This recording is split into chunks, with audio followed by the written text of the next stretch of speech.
আসসালামু আলাইকুম, welcome back to my channel. আশা করছি সবাই ভালো আছেন। আমি আলহামদুলিল্লাহ ভালো আছি। আজকের ভিডিওতে আমি আপনাদের সঙ্গে শেয়ার করব দুর্দান্ত একটি রেসিপি, যেটি বাচ্চারা খুবই পছন্দ করবে। বাচ্চাদের টিফিনে বা বিকালের নাস্তার জন্য খুবই সহজ এবং ঝটপট তৈরি করা যায় এই খাবারটি। একবার হলেও বাসায় ট্রাই করে দেখবেন। এই চিকেন বানটি বাচ্চারা খুবই পছন্দ করে। এই রেসিপিটি তৈরি করার জন্য আমি প্রথমেই এখানে নিয়েছি একটি মিক্সিং বল। তাতে দিয়ে দিলাম হাফ কাপ কুসুম গরম পানি, আর দিয়ে দিলাম 1 টেবিল চামচ ইস্ট, আরও দিলাম 3 টেবিল চামচ চিনি।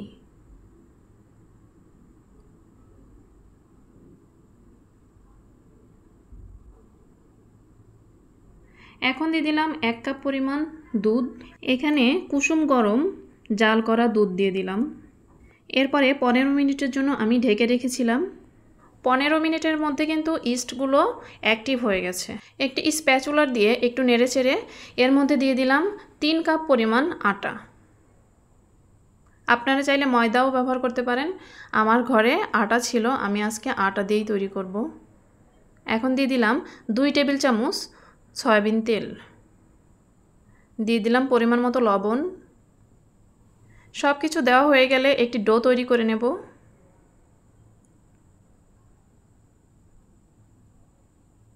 আমি আবারও সয়াবিন তেল দিয়ে ভালো করে মথে নিচ্ছি।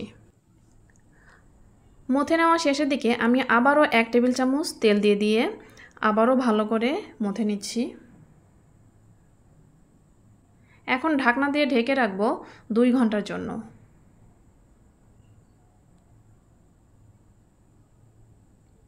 2 ঘন্টা পরে ইস্টগুলো অ্যাক্টিভ হয়ে পুরো ডোটা কিন্তু ফুলে ডাবল হয়ে গেছে। আবারও হাত দিয়ে মথে নিলাম। এখানে আমি চিকেন বান তৈরি করার জন্য চিকেন নিয়েছি কিউব করে কেটে। এখানে প্রায় 1 কাপ পরিমাণ নিয়েছি।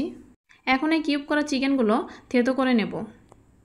আপনারা চাইলে ব্লেন্ডারে ব্লেন্ড করে নিতে পারেন। এদিকে একটি গরম তাওয়ায় আমি 3 টেবিল চামচ সয়াবিন তেল দিয়ে তাতে আমি দিয়ে দিলাম ছোট ছোট কিউব করে কেটে রাখা পেঁয়াজ দিয়েছি 1 কাপ। 1 টেবিল চামচ দিয়েছি রসুন কুচি, আর 1.5 টেবিল চামচ পরিমাণ দিয়েছি কাঁচামরিচ। এখন দিয়ে দিলাম থেতো করে রাখা সেই চিকেন। দিয়ে দিলাম হাফ টিস্পুন আদা বাটা, আর দিয়ে দিলাম 1 টিস্পুন পেঁয়াজ বাটা আর হাফ টিস্পুন রসুন বাটা। দিয়ে দিলাম পরিমাণ মতো লবণ। সব কিছু দিয়ে ভালো করে নেড়েচেড়ে নেব। এরপরে দিয়ে দিলাম সয়া সস 1 টিস্পুন। এখন দিয়ে দিলাম ছোট ছোট 2-3 পিস দারুচিনি, আর 2টো এলাচ দিয়ে দিলাম। থেতো করে নিয়েছি, বিচিগুলো গুঁড়ো করে দিয়েছি। ভালো করে নেড়েচেড়ে দেব। এদিকে একটি বাটিতে আমি হাফ কাপ পরিমাণ পানি নিয়েছি, তাতে দিয়ে দিলাম 2 টিস্পুন কর্নফ্লাওয়ার। পানির সঙ্গে ভালো করে মিশিয়ে সেই গুলানো কর্নফ্লাওয়ার আমি মাংসের মধ্যে দিয়ে দিলাম। দিয়ে আরও কিছু সময় রান্না করে নেব।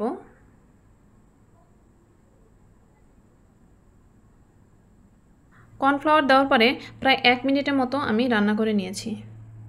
আমার হয়ে গেছে চিকেনটা। এদিকে আমি আটার ডোটা আবারও মথে নিলাম। এখানে আমি সামান্য পরিমাণ ডো নিয়ে তারপরে আমি এর উপরে চিকেনগুলো দিয়ে দিচ্ছি।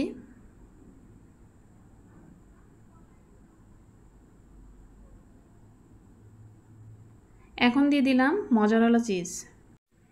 এই চিজটা দেওয়ার কারণে কিন্তু এই চিকেন বানের স্বাদটা অনেক পরিমাণ বেড়ে যায়।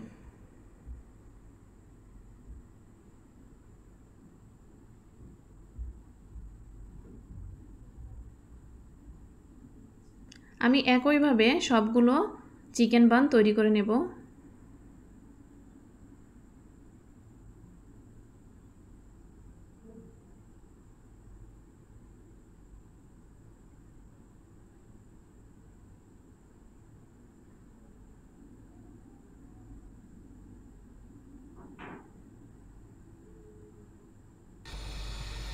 এখন একটি কড়াইতে আমি তেল কিছুটা গরম করে তার মধ্যে চিকেন বানগুলো ভেজে নেব।